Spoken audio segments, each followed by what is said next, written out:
Wel, dipyn o newid wedi bod yn y safleoedd. Wrth gwrs, Blancilla Rodri oedd yn gyntaf yn y dosbarth ddim wedi dod ymlaen i'r llinell ola, ond Donis Dick Turpin a Kate Williams yn mynd ar wobr gyntaf. Wrth gwrs, yn bencampwr yma mewn llaw, nôl yn 2023 a wedi newid i gael yrfa dan gyfrwy. Yn yr ail safle, mae Hannah Turnock a Menai George. Wrth gwrs, Menai George wedi bod yn llwyddiannus iawn hefyd. Ydy dan gyfrwy, ac yn drydydd mae dan ni Menai Moore Fury fyna gyda Ella Einon. Ceri falle yr cyfuniad ifanca yn y dosbarth sy'n ni'n gweud. Ella yn 15 a fe yn 5.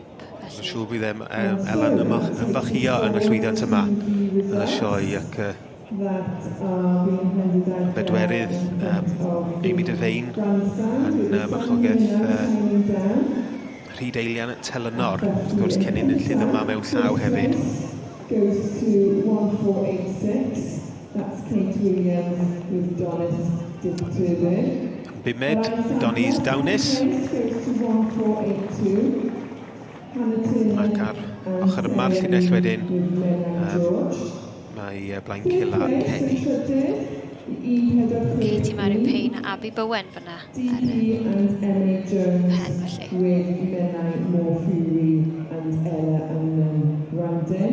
Mae'n dangos tymer da, dwi os ydyn nhw'n gallu dangos, dod dan llaw, mewn llaw, a wedyn dod nôl dan gyfrwy. Mae'n dangos bod yna dymer gwych gyda nhw.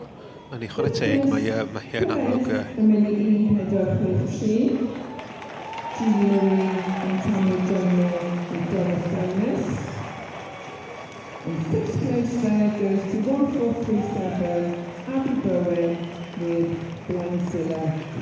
Llongyfechrau mawr i Kate Williams a Donis Dick Turpin yn y llydd y dosbarth yma i'r Merlod Cymreig Teip Cob tan gyfrwy. Yn y prif gylch. Dwi'n siŵr y fydd John a Jackie Kirk hefyd sydd yn gyd berchen y march yma yn hynod falch.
Management service and it combines the benefits of both personalised. Well, Richard Pittman, you weren't the one on the horse, but I do know you're the one who does all the work at home. Kate will kill me for saying that. Many congratulations. Donis Dick Turpin, no stranger to wins here at the Royal Welsh, having won previously in hand.